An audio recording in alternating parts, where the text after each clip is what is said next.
Hello friends, today we are going to install some Bykology big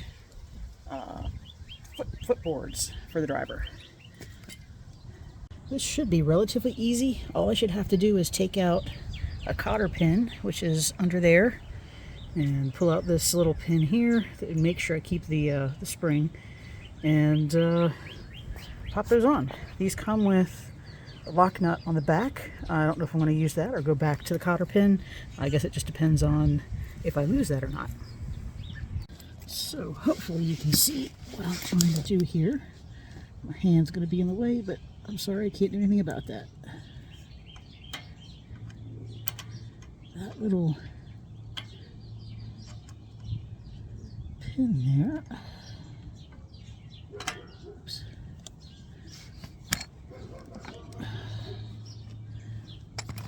Get from the back side. Can't see it, so it's hard to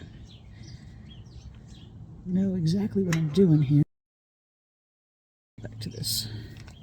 I may have to get my granny glasses. Well, the good news is I got it out. That was a pain in the butt. Bad news is I ended up scraping my case while I was doing it. So I'm not happy. But hey, at least it's out. So let's take this out the rest of the way.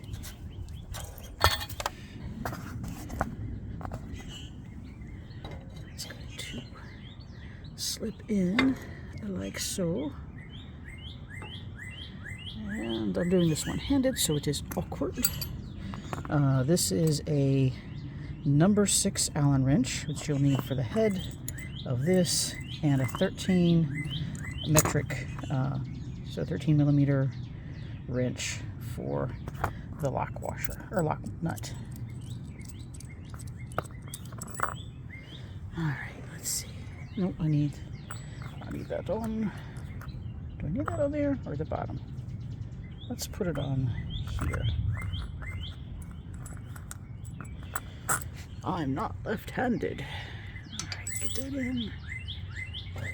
Push that so that it... Okay, through the magic of editing, we've got it in.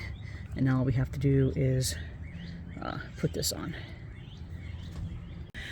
Okay, so this was a bit more of a production than I thought it was going to be. But that's okay.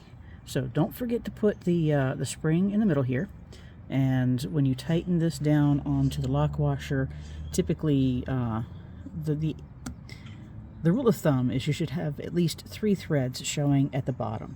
But this is so tight, there's no way, and I'm not going to worry about this coming out at all.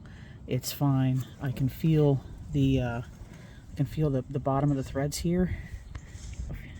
They're just at the bottom. I don't think it's going to go anywhere, especially considering how tight this is. So that's it. That's how that looks. It looks fabulous. I'll put the other one on, and we will see what it feels like. Hopefully this is going to be worth it. Holy bejesus, that was difficult.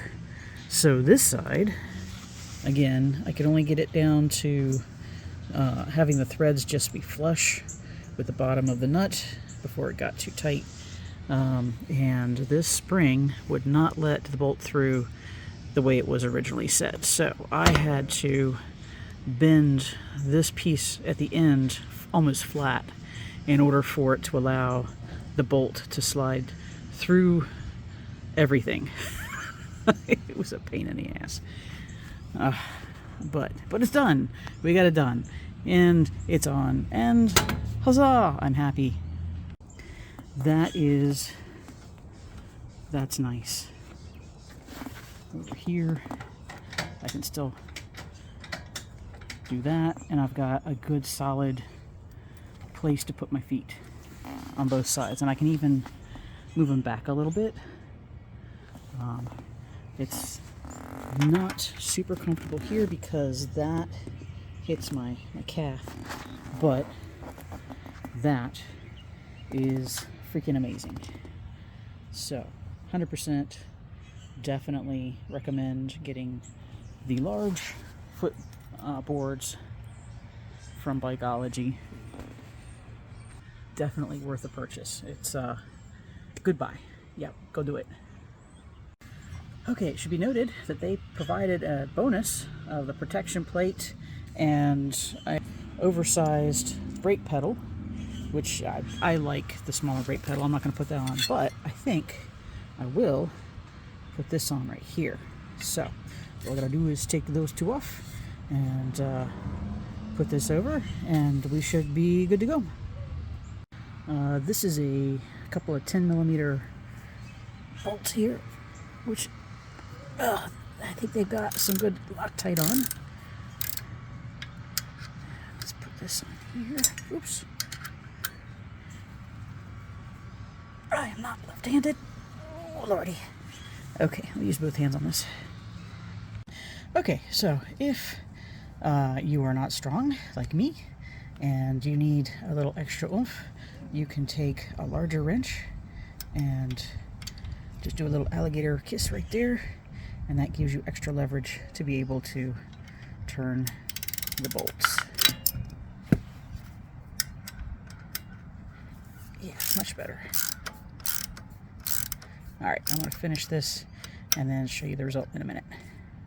Okay, so as you know what's going on, the bolts here, when they go through the hole on the back side, there's this little doohickey that's what it screws into. So make sure this doesn't drop down and don't lose this part, because that's where you thread it in. Okay, so that's in, and when you do it, let's see if I can get a good view in there. This little guy right here is part of the bracket that you're screwing into. That's supposed to hold onto, I think this is your brake line right here. So make sure that this gets captured. Before I put this plate on, this was just kind of floating free, and I had no idea why. It's because it wasn't behind this. So just make sure that that's captured when you put your bolts back in. Well, that's it for the day. I hope this was instructional for somebody. I hope they had learned something. If nothing else, they learned that I can't film one-handed and do stuff at the same time. So I had fun doing it. Next time we will do handlebars, but that's going to take time because I got to figure out where all the cables go before I even start to pull this thing apart, because this is definitely new, and once you get that part undone, your bike's kind of dead until you finish it. So that's gonna have to wait for a full weekend. I hope you guys have a great week, and I'll see you next time. Bye.